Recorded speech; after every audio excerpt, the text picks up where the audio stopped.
Bueno, para conversar sobre esta primera parte, que ha sido bastante larga, ¿no es cierto?, del debate en el Congreso sobre el pedido de cuestión de confianza, hemos invitado al expresidente del Consejo de Ministros, el señor Pedro Cateriano. ¿Cómo está? Y también es ministro de Defensa. Y Sí, también. punto importante porque ahí hubo un voto de confianza también, ¿no? Una solicitud de voto de confianza. Pero si ya que tocas el tema de ministro de Defensa, no puedo dejar de comentar lo que acaban de transmitir. Cuando fui ministro de Defensa, intenté concesionar 30 hectáreas de la base naval del Callao, porque en realidad el puerto del Callao, todo el sistema de transporte ha colapsado.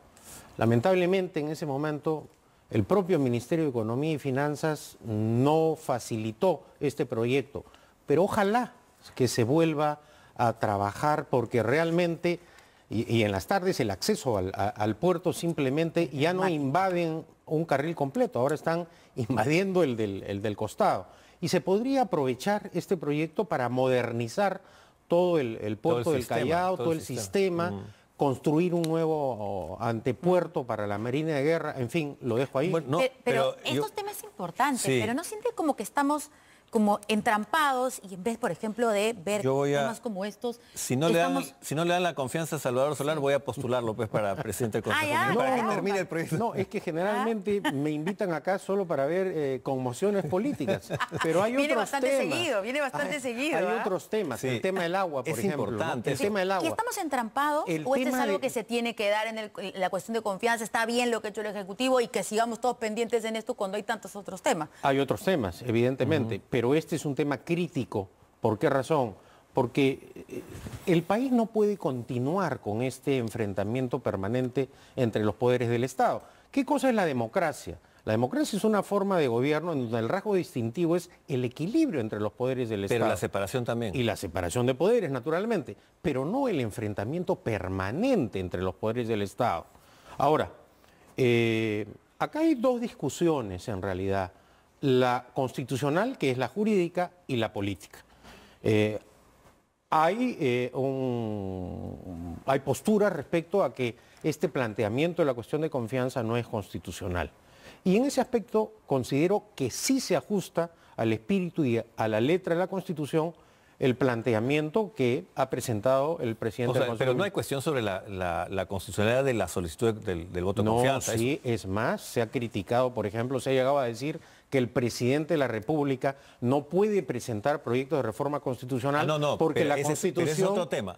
Claro, pero eso... Ese es otro tema, que la reforma constitucional de por medio, eso sí, lo podemos discutir, pero no el hecho de que se solicite el voto de confianza. No, pero me refiero en términos generales también a la sustentación jurídica de la cuestión de confianza, que también modestamente pienso que tiene una argumentación sólida.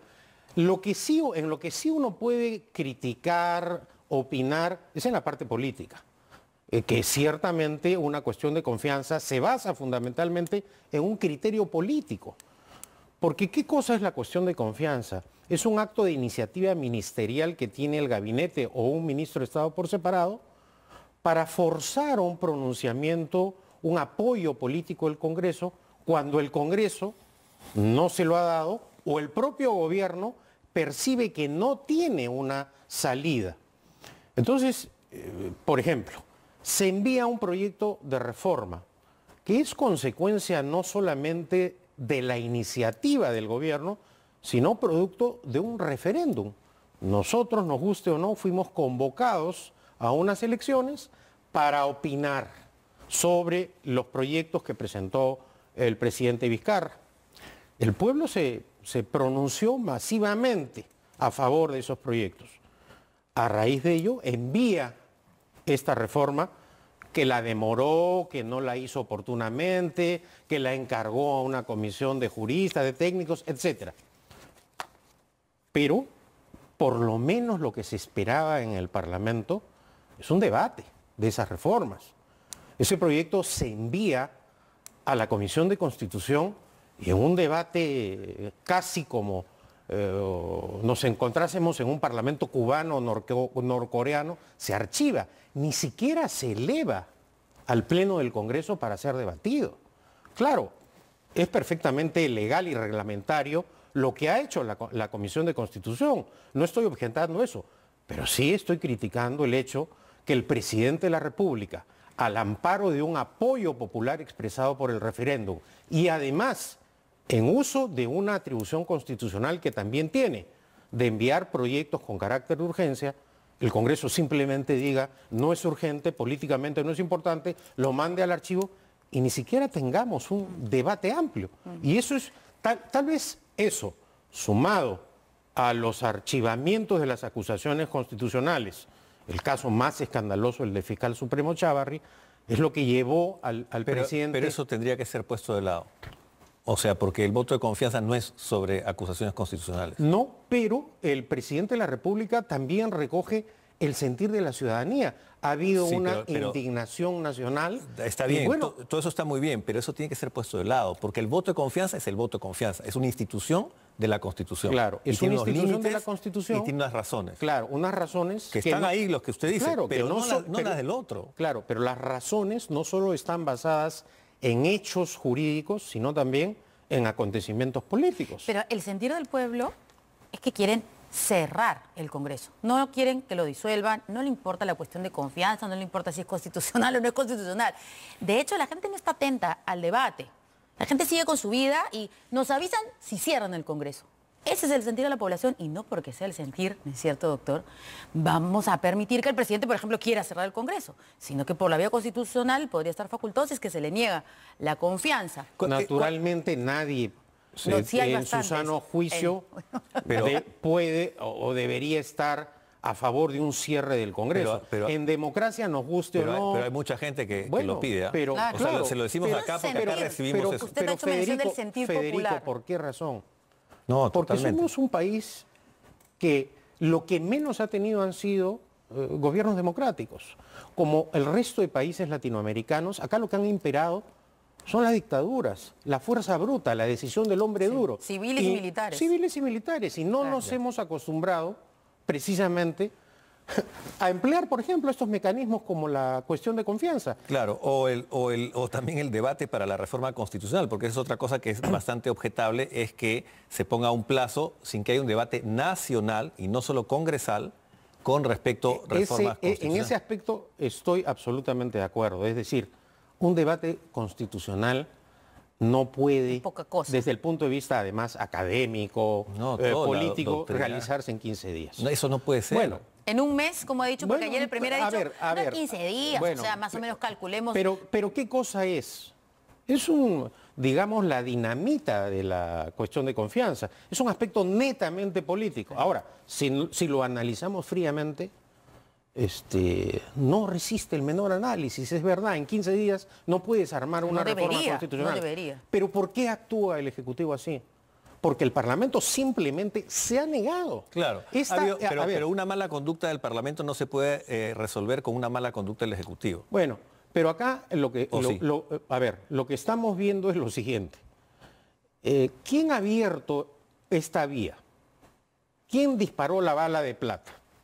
El propio Congreso, cuando le negó la confianza a Fernando Zavala, abrió esta vía constitucional. No es el presidente Vizcarra el que ha iniciado el procedimiento. Esto no lo podría hacer el presidente Vizcarra si previamente Zavala no hubiese caído como cayó. Nadie va a defender acá la actuación del Congreso, ni de la mayoría parlamentaria.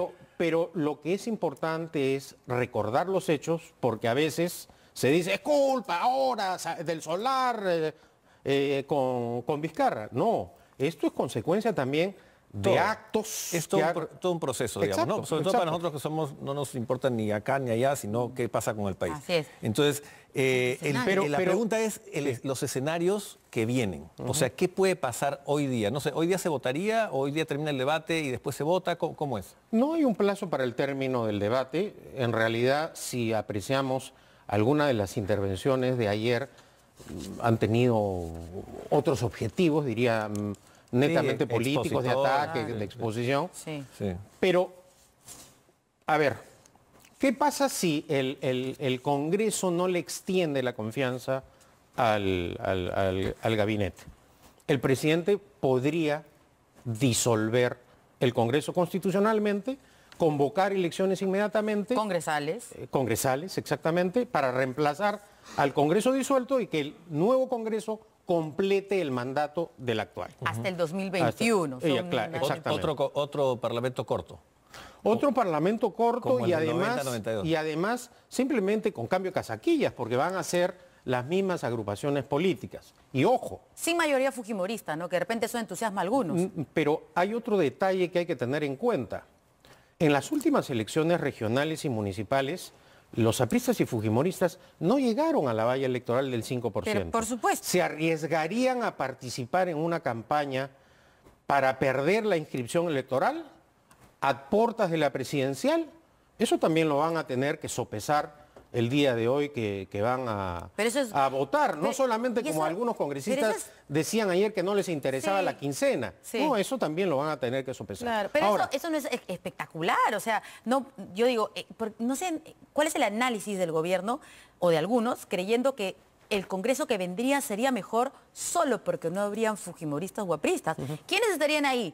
Perú Libertario, la agrupación del señor Gregorio Santos, Cerrón. Estaría Cerrón, lo de con mis hijos no te metas, eso sería mejor. No sé, ¿qué es lo que piensa? ¿Cuál es el análisis? Pero vayamos a la parte de lo que ocurriría si niega. El otro escenario es que, claro, el fujiaprismo decida extender la confianza y luego mecer al gobierno, porque sabe que en el último año el presidente Vizcarra ya no puede disolver. O sea, mecerlo hasta julio del 2020. Intentar. Okay. Claro, no se puede mecer un año. Un año es difícil, pero, ¿no? Por eso, pero ante esa situación, ¿qué podría hacer luego el gobierno?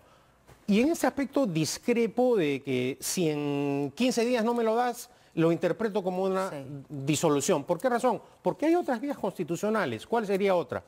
Convocar a una legislatura extraordinaria señalando, usted ha aprobado estos proyectos, estoy en desacuerdo. Eso lo puede y ahora, hacer el presidente. Exacto, lo decía el presidente, hago cuestión de confianza y eso podría ser... Una nueva cuestión de confianza, entonces, pero en 15 con una días. Legislatura extraordinaria. Y ya salimos de la discusión de que en 15 días yo interpreto. Claro, porque lo de la interpretación es... O sea, bueno, también es desde el punto de vista, diríamos, de un debate sereno, de un tema tan importante como una reforma constitucional. El voto claro. es el voto. El voto es el voto. O sea, yo voto confianza o voto no confianza. Exacto. Y ahí se acabó el voto. Así es. Después de unos días se siente que no. El resto ya es... Además, eso es lo que establece la Constitución. Extiendo o niego la confianza. Nada más. Ahora, nos hemos acostumbrado ya a las criolladas. No sé si ustedes han visto ayer el debate. Cuando se pone al voto la reconfiguración de las comisiones, votan los parlamentarios. Y después, como observan que no están de acuerdo con esa votación, empiezan las rectificaciones y después de haber votado, cambian sus sufragios. Sí. Entre otras razones, por eso quieren suprimir el voto electrónico. Sí, claro. También. Bueno, vamos a estar pendientes, vamos a tomar nota de lo que usted ha observado para ver cómo evolucionan las cosas, sobre todo el Ejecutivo con respecto al tema de los 15 días, o también ellos han hablado de la posibilidad de extender un poco más ese tiempo. Pero el voto es el voto. El voto es el voto.